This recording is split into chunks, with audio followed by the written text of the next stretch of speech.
السلام علیکم ورحمۃ اللہ وبرکاتہ۔ ناظرین، آپ سب دوستوں کو ہمارے چینل میں خوش آمدید۔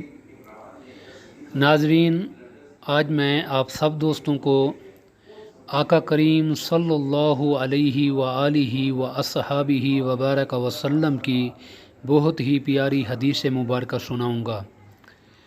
حضرت ابو درداء رضی اللہ تعالی عنہ نے بیان کیا ہے کہ حضور نبی اکرم صلی اللہ علیہ وآلہ وسلم نے فرمایا، 5 کام ایسے ہیں جنہیں جو شخص بھی ایمان کی حالت میں سر انجام دے گا وہ جنت میں داخل ہو جائے گا۔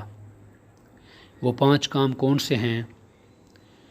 نمبر 1، جو شخص وضو، رکوع، سجود اور اوقات کا خیال رکھ کر 5 وقت کی نماز کی پابندی کرے۔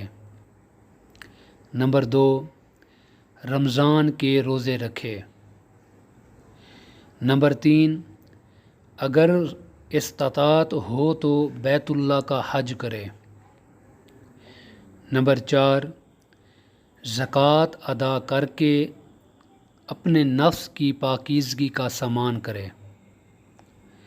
اور نمبر 5، امانت ادا کرے۔ دعا ہے اللہ تبارک و تعالی ہمیں آقا کریم کے فرمان پر عمل کرنے کی توفیق عطا فرمائے اور ہمیں دنیا اور آخرت کی بھلائی عطا فرمائے، آمین۔